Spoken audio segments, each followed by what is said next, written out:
The House of Mystery presents Inside Writing, the radio show where authors discuss their writing process in all genres. What we're doing is we've got the author of Shallow Graves, and that's the New Bedford highway serial killer, and her name's Maureen Boyle. Thank you for taking the time to be on the show. Oh, thank you very much for having me. I really appreciate it. Yeah, it's a pleasure. Now, this is another one. You know, we've been finding them a lot lately about serial killers that are out there or have been out there, and they've done quite a lot of killings, and it just sort of doesn't get media attention or drops off the wayside. Like, nobody talks about it. This is one I'd never heard about until I came across actually Wayne on Facebook, and it was just kind of accidental in a way. So it's strange. What do you think causes that? Like, what is it that gets the attention for so many people in a certain killing and not others? Well, in this case, it was the time that it happened, 1988. This is sort of pre-social media, everyone's on a computer days. And so that it got a lot of attention regionally in New Bedford, Providence, Boston, and also in the Hartford, Connecticut area, because one of the investigators was on the Connecticut State Police.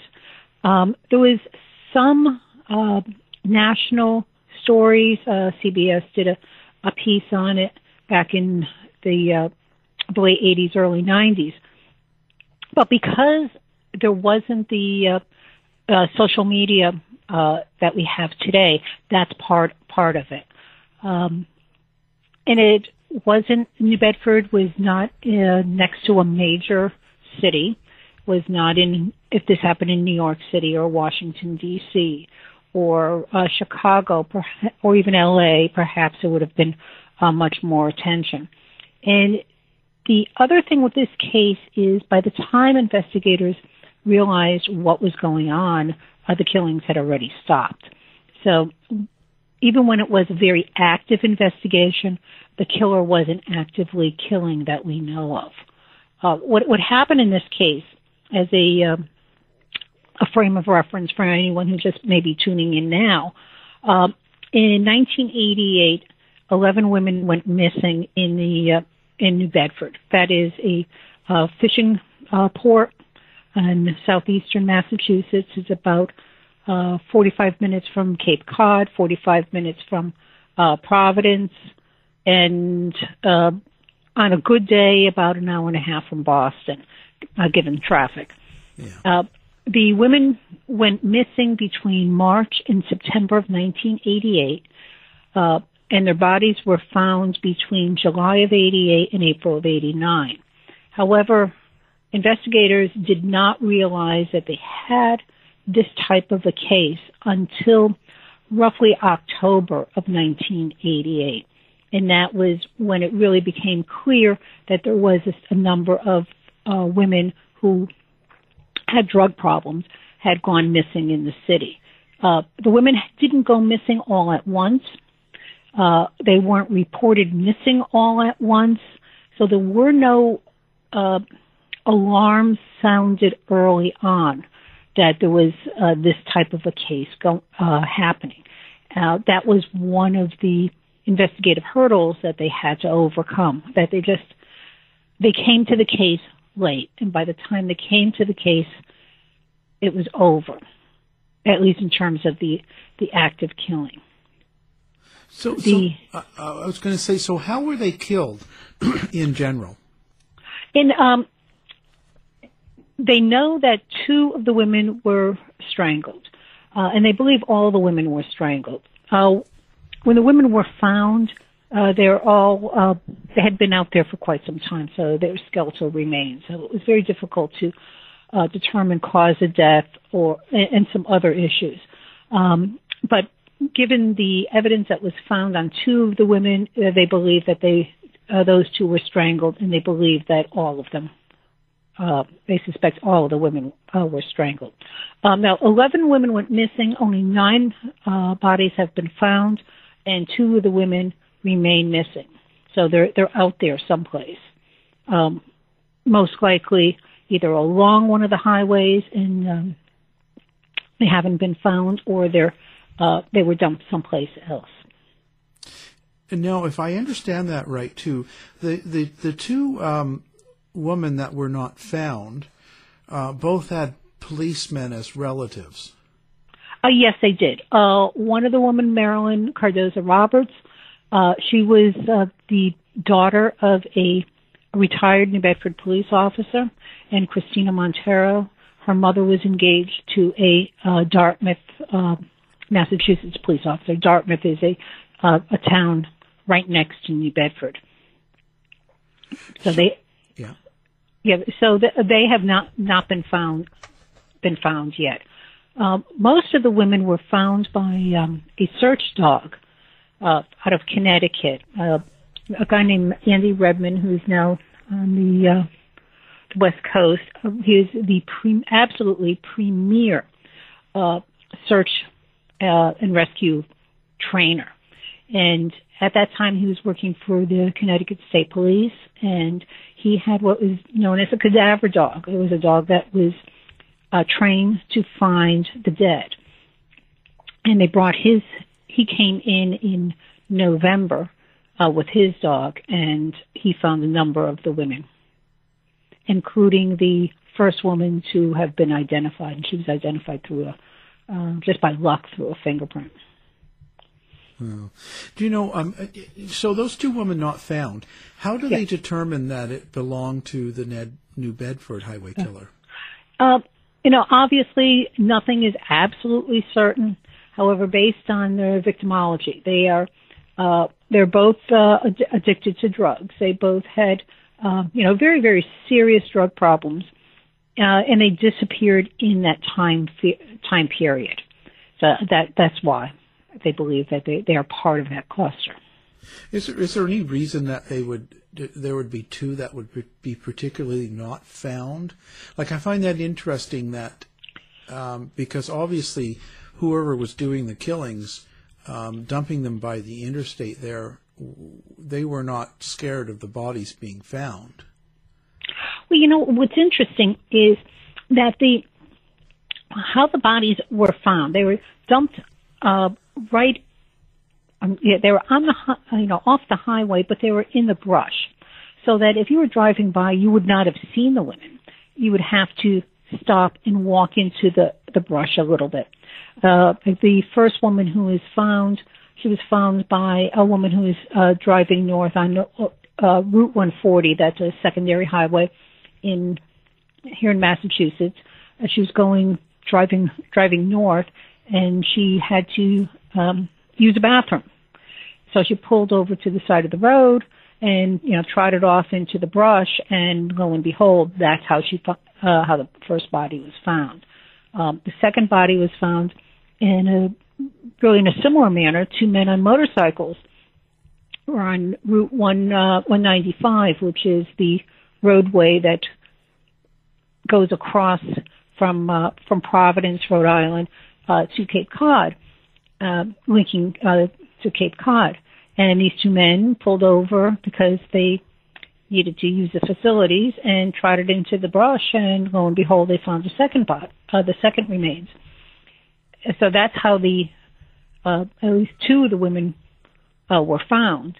Another woman was found by 2 boys playing, or looking for a lost dog in the woods, and they stumbled upon her off of another roadway. So they weren't easily found, but they weren't really all that hidden. It is pure luck that they were found because someone stopped. Right. There was 2 of the women were found by a state highway cleanup crew. Huh. Yeah. Now were these? What was the typical thing done? Were these women attacked just to be killed, or were they raped as well? Were they tortured? Like, what was kind of the MO of this killer? You see, that's the $1 million question.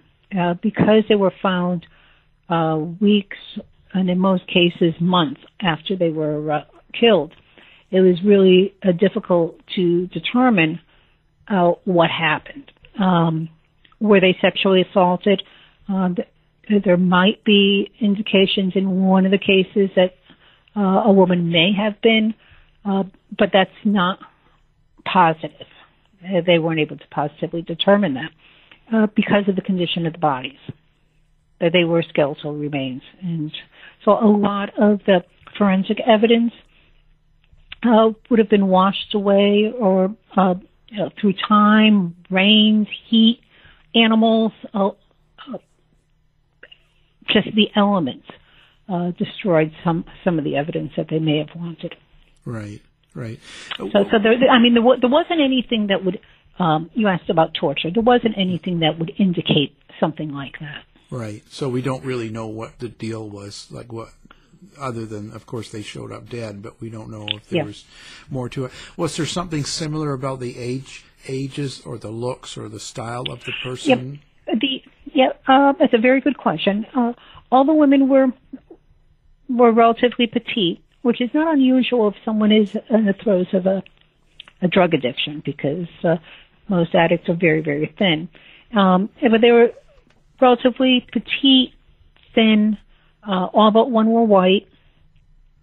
And so they had, one woman was blonde, but they from a distance, perhaps someone could say, yes, they look similar. So when this all went down, it seemed like when we talked to Wayne, a lot of the issues he had were the police were maybe not as interested or as invested in the problem in the killings because of the drug addiction and or prostitution by some of these ladies. Did you find that to be true? No, I did not. Okay. Obviously there will be some nasty people out there who would try to blame the victim. You will always find that. But of the investigators that were working the case, I can tell you that they really worked hard. And I was a young reporter when this happened. I was covering it originally for the Standard Times in New Bedford, and I spent a number of years of my life covering this case. And I thought I knew a lot about the case. But then when I was doing additional research for the book and found out even more about what investigators did that the public wasn't even aware of, they did look in every little corner. And they really did want to solve the case. The investigators really developed an affinity to all of the families. They really wanted to solve it for the families. New Bedford is a fairly small city, and just about everyone knows everyone, or, there's that third degree of separation in the city. So even today, there's an awful lot of people in that area who knew the victims, knew someone in their family, knew someone who knew them.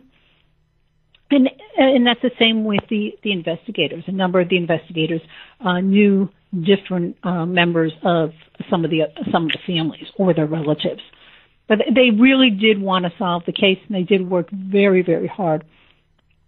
Because I recall seeing a few of the investigators, early in the morning, they were out there looking for witnesses, or in court looking for people who may have known some of the victims, and then they were back there at night talking to anyone who is on the streets who may or may not have had any information. They looked at such a wide range of suspects, the suspects that range from fishermen and truck drivers and doctors and lawyers and real estate agents and businessmen and manual laborers and drug dealers and people who ran video production businesses, and you name it. It ran the gamut. They interviewed people who picked up girls on the street. They interviewed people who got help for girls on the street. They interviewed police officers, past and present. They did not eliminate anyone as a suspect. They looked at sex offenders. They looked at who was out on the street, who was a newly released sex offender. They looked at, they wound up making a number of arrests, by the way, of individuals who had attacked women who were working the streets. There was at least 3 additional arrests of men who had either sexually assaulted or beaten women quite severely during that period of time. And part of that came through the investigation, where they really made a massive push to try to solve this. So what was the disconnect then? Why do you think it wasn't solved? Like with so many, you said up to 11, and really it looks like just over a year period of time, even if they started it late, they just couldn't find anybody? Yeah, they couldn't develop a timeline, and that was a real problem. There was a couple of the women where they had a halfway decent timeline. One woman who, left her boyfriend's house. She had an argument with him, and she left and then disappeared. Another woman, but she wasn't reported missing right away. He went looking for her, and then a week or so, 2 weeks later, he notified her, asked her mother if she heard from her, and then eventually her mother, about a month or so after that, reported her missing. Another woman, she was reported pretty quickly within 2 days. She left walking home and from a bar and just seemed to have vanished. And they were able to develop a timeline of her walking up to a certain point, and then that was it. And no one seemed to see what happened to her after that. A third woman was at a bar in downtown New Bedford, and she had been at a friend's house and then was at a bar, and people put her there, and then no one came forward to say what happened after that point. So that's where and she was reported missing fairly quickly. But there was no, they would get to a certain point, and there was no one that could say, yes, I saw this person get in a car, or I saw this person with so-and-so. There was none of that. So they kind of lived pretty transient life, nothing really structured. Well, some of the women did, but not all of them.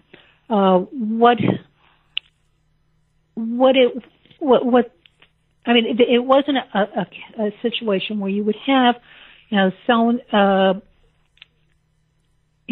went to work at 8 o'clock and they're always home at 4 o'clock, and they didn't show up at 4. They left work, they left work at 3:45. They walked down the street, stopped at a store, and the store clerk saw the person get into a vehicle, and they could name the vehicle. There isn't anything like that. Right. And in some of the cases, the women disappeared at night, either walking or at a club, or that sort of thing. And they weren't reported missing immediately. And when they were reported missing, there really wasn't an alarm out there that they were in danger. There was not an indication early on that there was something desperately wrong. Now this is unfortunately that was yeah. In one case, one woman, her husband reported her missing very, very quickly. He went looking all over the place for her. So he was very, very concerned, and he reported her missing very, very quickly. Another woman, her boyfriend, reported her missing very, very, very quickly. But in some of the cases, the women went missing, and everyone thought that they were someplace else. You know, it was a situation like that. Yeah, and you're not going to be thinking that, you know, that they've been killed or attacked. You're just, you know, they're just not there. Now, a very big question. Do you think that people, the victims, are treated differently because of their lifestyle or perhaps something that they do? It depends on where you're sitting. From where I was viewing it from as a reporter, and at that time as a police reporter, and seeing what police officers, at least the police officers that were investigating the case, were doing. They were not viewing the victims differently. However, they had to investigate the case differently because they had different types of witnesses. If you understand what I mean, they were the witnesses. Some of the best witnesses were other drug addicts, and that posed a problem because some of the addicts that they were interviewing did not have. They had good memories, but not good timelines. Trying to pin down a specific date was very difficult. You know, when was the last time you saw so and so? It was a day I went to. You know, I had to meet with my parole officer, okay, or probation officer. So then they would go to court to figure out what the date was. You know, that the person was met with a probation officer. And they had to go back to witnesses and talk to them about events that happened months and months earlier. And even if you did not have a drug problem, it's very difficult for anyone to remember what they did on a specific date months earlier, unless there's a reason for it. You know, if you were if it was your birthday, you would remember that you saw someone on that date because you remember the day. But if it's just an average day, people might not remember. And if you don't have a full-time job, which many of the addicts do not have, sometimes it's difficult for them to remember if it was a Monday, Tuesday, Wednesday, you know, what day of the week it was. So that posed another problem. Yeah, I could see that. That happens to me now. I mean, yes, it happens to me also. It's like, okay, what day is it? Oh, yeah, and sometimes you have to really think and try to figure out what happened that day, and I understand that, and it's really too bad. Now, do you think this serial killer went for a year or so, it looks like. Why do you think he left New Bedford all of a sudden? Like, let's say went through 11 bodies and killings and then just is gone. Is that the same old story of perhaps they got arrested or something else happened? And that is very, very intriguing, why he stopped. I think the only way we're going to know is once he's caught or we know who it was.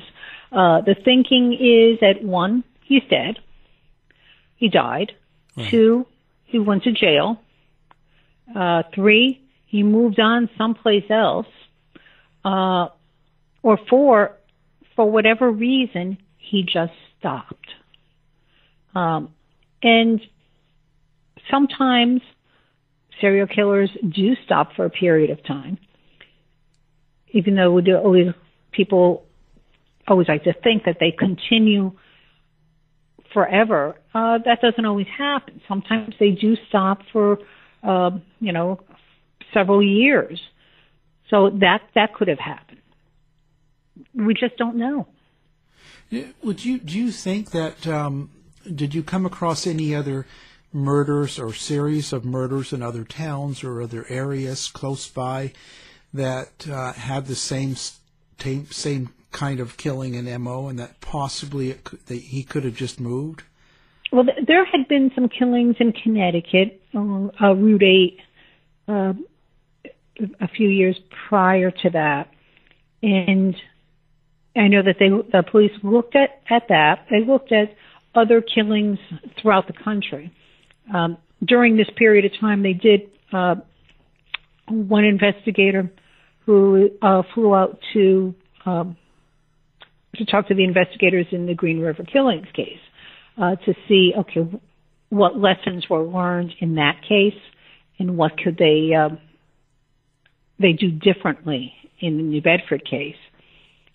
They did look, to see, okay, could it have been the same killer?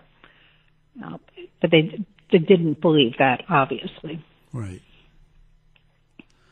But even in Green River, it appears the killer there had stopped for a period of time that we know of, and then he was caught years later.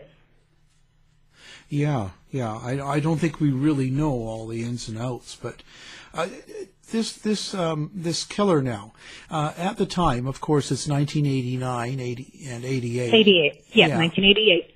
Okay, so DNA was not really a thing.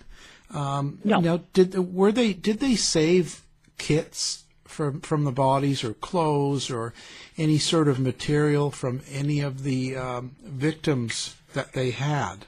And could they get DNA from it now, possibly?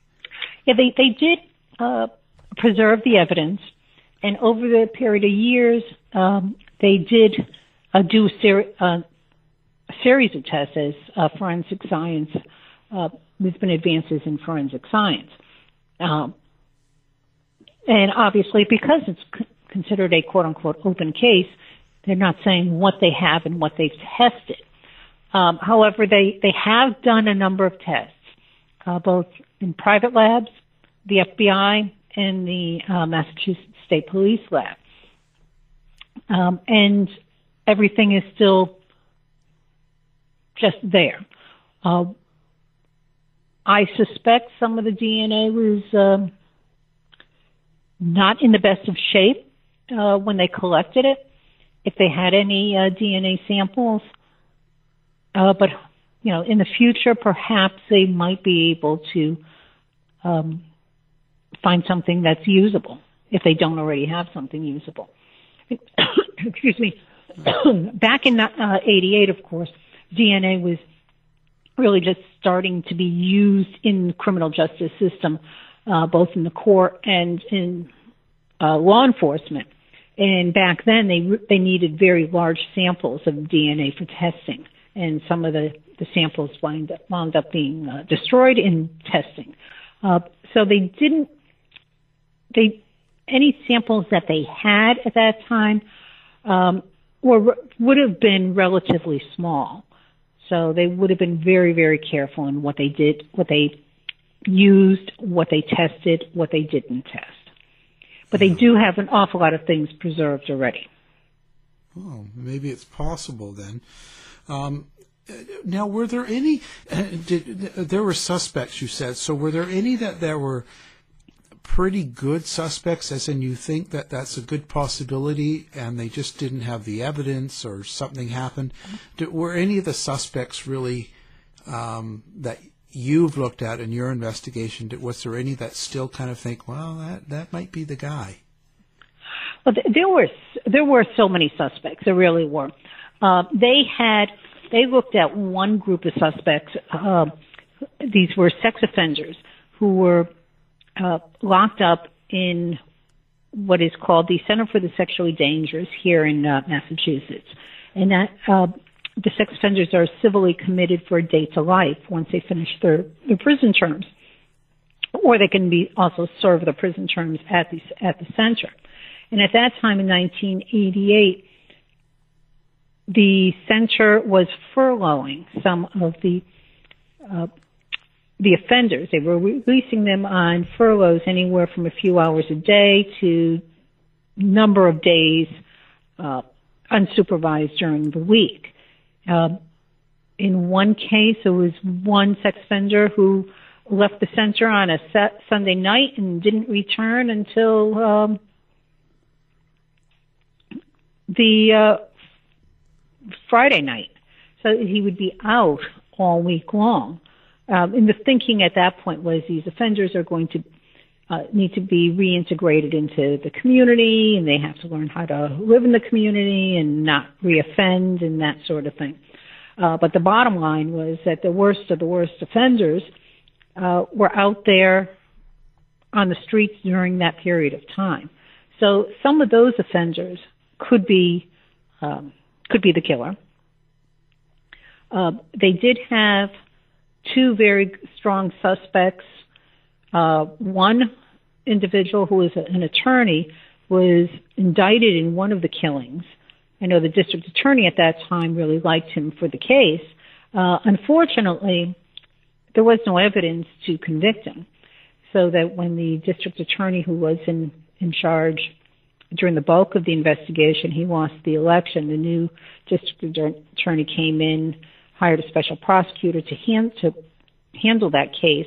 He looked at the evidence and found that there was absolutely no evidence to bring the case to trial, so they dismissed the indictment. Now, right around that time when they dismissed the indictment, a second suspect who was awaiting trial for sexually assaulting and strangling some of the girls on the street, he committed suicide shortly after they announced that they were going to be dropping the charges against the first suspect, against the attorney. So that's either one of those were considered good suspects, but again, no evidence to tie them to murder, where they could be tried for murder. They had a list of sex offenders who could have been the killer. Yeah. And it could be a wild card out there that we just don't know. Right. It could be something transient. Yeah. Now, what brought you to write this book? How did you get involved in this, and what was important in this case that made you write a book?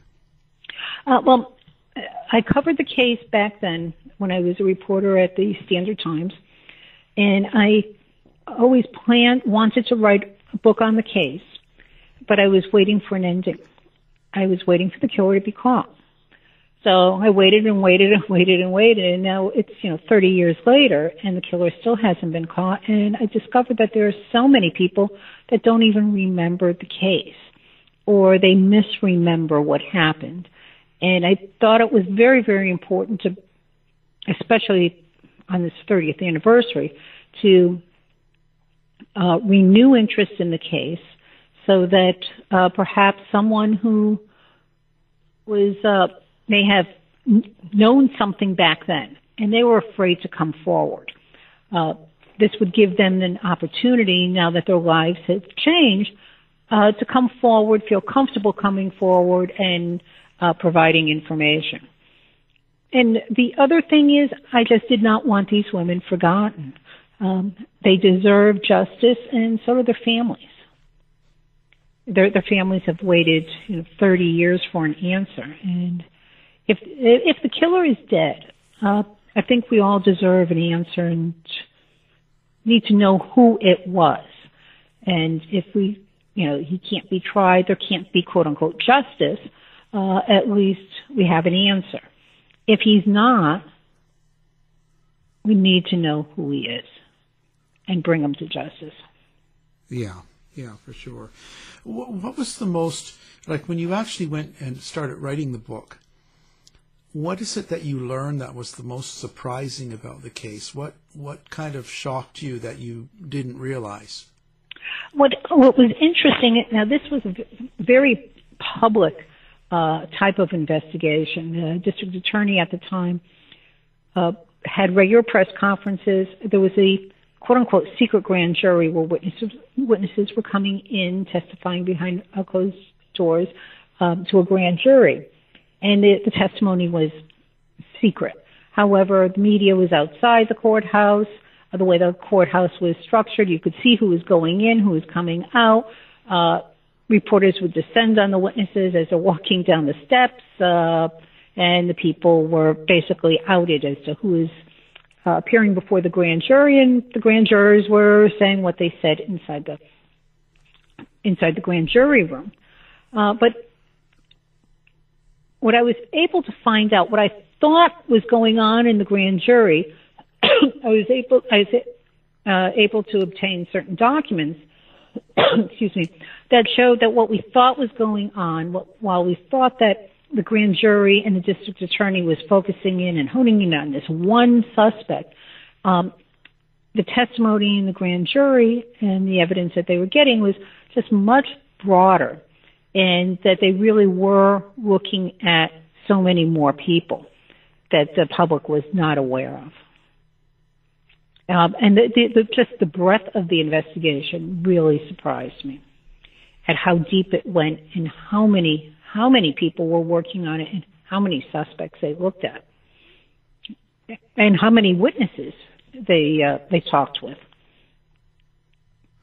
I wonder what actual aspect or what thing that we would need to find that would solve the crime. Do you think someone knows something and just is keeping quiet? Yes, I do.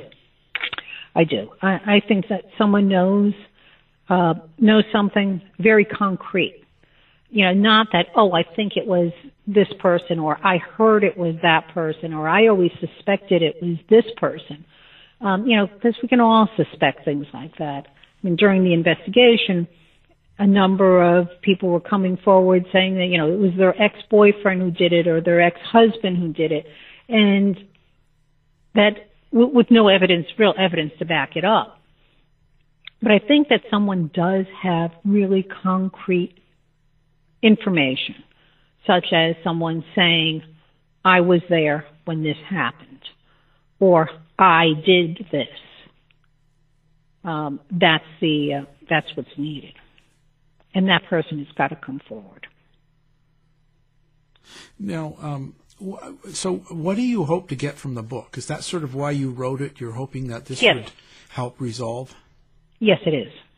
That's exactly why I wrote it, that this would focus more attention on the case, more attention on the victims, and also let people know that we as a community and as a whole have got to address issues of drug addiction head on. Back in 1988, no one was talking about heroin addiction. Families didn't know where to go. They didn't know where to turn to. There was very few treatment programs available specifically for women at the time, and the slots available for women, there was long waiting lists for them. Today everyone's talking about the opioid epidemic. This has been going on a very long time, and if I really believe that if people had not stigmatized addiction back then, we probably would not be in the position and facing the problems that we have today with drug addiction, heroin addiction. Right. Well, it's interesting. Why do you think people do that? Why do we turn away from something like that? Is it like, sexual promiscuity, addiction to drugs? There's all these things that we do as a society that just, we try to not talk about it, and therefore it only gets worse. Yes, and especially, and you're right. And back then, families were very embarrassed.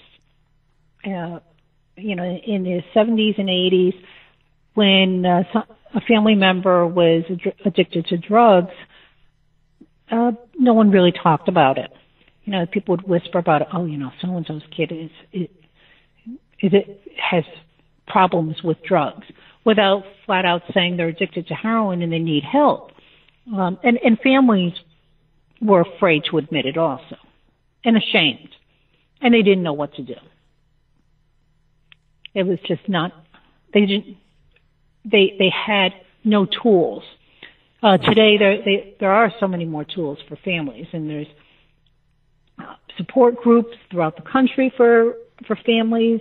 There's so many more programs that are available, other types of treatments, whether it's methadone or Suboxone, or and there's long-term treatment programs that were very, very expensive. I mean, they're still expensive today, but they were even more expensive back then. And if someone didn't have insurance, well, forget it. Forget trying to get into anything. Yeah. Yeah, I know. It's interesting. My sister, when she was 16, got pregnant back in the 70s, and they actually shipped her away. Yep, that's what they did then. And today, there would not be that shame. Yeah. I look back and I think, wow, how bizarre. They actually shipped her away to have her baby somewhere else, and we didn't even know. I was young, of course. I didn't know. But it's strange because you would never do that now. Yeah. And they probably forced her to put the child up for adoption. Yes, that's right. Yep. Yeah. Because it was so, I guess, embarrassing, and it's kind of strange, and that sort of doesn't solve the problem. No, she didn't get pregnant alone. No. And it didn't stop her. Yeah. Oh, it's terrible. So now there's a website out there, too, isn't there, about the New Bedford highway killer? Yes. I've got, there's a website for the book, shallowgravesthebook.com. I also have several Facebook pages. One of them is, and I always forget the names,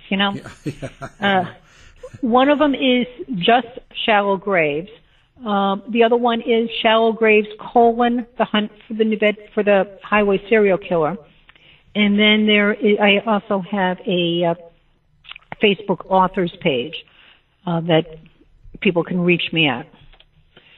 And people can also reach me on Twitter, Maureen E. Boyle 1, Boyle, and the number 1.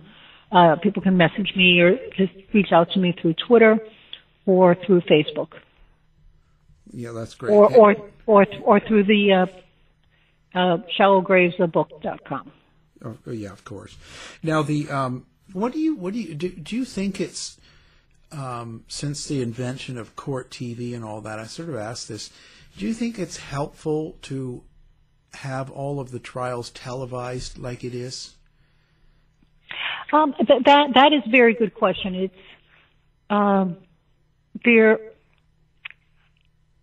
there's pluses and minuses. The plus to it is that the average person who doesn't get a chance to go to court and watch trials can see the justice system in action. The minus to it is that in some cases people may play to the court to the camera, like the O.J. Simpson case. Right. Or witnesses may be nervous about testifying because they would be on TV. So there's pluses and minuses to it. But having access to the information that is in the justice system, I think that is very important for the average person to understand how things work. Right. Yeah, it's good. I just sometimes worry, and sometimes we've had guests that have been through cases that have become very public, and the public takes an attitude towards someone or someone involved in the case without knowing all the answers or the evidence, and so sometimes I wonder if that taints the whole process. I can see that, where people are only seeing a sliver of what is going on, because even in court, you don't get the whole story. It is just the evidence that's allowed in court. Sometimes there's other information that tells the story a little bit more fully, but it's not allowed as evidence. Yeah, it's pretty interesting. So now, are there any leads or anything else that people need to know about this particular case? Is there anything that we need to get out there? Well, if anyone knows someone who is in the New Bedford area during that period of time, that would have been through March to September 1988, and they suspect or they have some evidence that this person might be the killer or may know who the killer is, they should contact authorities or send me a message and we'll pass it on. And especially if the person has moved out of state. Now, and also if anyone was with the person that they believe is the killer, and they do have evidence, we'd love to hear from them. Did they come up with a profile back then? It was a fairly loose profile, and as you know, the profiles are not exact. Right. They help the investigators interview people and look for some general traits, but it's not something, a type of profile where it is so stringent that you could say, oh yes, this is who it is because he's, about 5'10", brown hair and, that type of thing. It isn't that type of a profile that they have. Yeah. So what do you got planned next? Like what goes on for Maureen after this New Bedford killer gets caught? Well, and I'm glad you said it that way, because I firmly believe he will be caught. I refuse to believe that anyone can get away with these many murders. It just is not allowed. I'm working on a couple of other projects right now, and we'll see how they come along. Yeah. Jan, did you get any influences or meet anybody that sort of you've sort of taken notice of in working on this case, or any other writers or books or anything? What do you mean? Other people that I've... Yeah, anybody. Who influences Maureen? Who influences my writing? Yeah. A wide range of writers. I read both fiction and nonfiction, and my reading tastes run the gamut of any Stephen King to really trashy books to it is anything that catches my fancy is what I read. It's not one particular author or one particular type of book. I think that it's important for all of us to, keep our mind open to all different styles of writing, all different types of people, all different voices, if you will. Yeah. I read some very deeper types of books, and then I read some stuff that's just fun. I read long novels and short stories. Yeah, it's all good. It is. One of the authors that I just recently have been reading a lot of is Don Winslow. His books are absolutely wonderful. The Cartel and is one of them. They're just wonderful, wonderful books. Oh, I have to look for it. Interesting. Yeah, wow. And it's a fast read. It's a fun read, and then there's some other what I call fun read is Hank Phillippe Ryan's books of their fiction on a television reporter who seems to always find these murders. Oh. There you go. Yeah, and her books are fun. Yeah. Well, thank you very much for taking the time to talk about the book, talk about the New Bedford Highway Killer. Our guest has been Maureen Boyle, and we've been talking about the New Bedford Highway Killer and her book, Shallow Graves, the New Bedford Highway Serial Killers. Maureen, thank you for being with us today. Oh, and thank you for having me on, and to thank your listeners for listening, and hopefully someone has the answer. To find out more about our show, guests, or to listen to past shows from our archive, please go to www.houseofmysteryradio.com. Show's over for now. Was it as good for you as it was for me? Well, good night. This has been a production of Something Weird Media. I'll be back.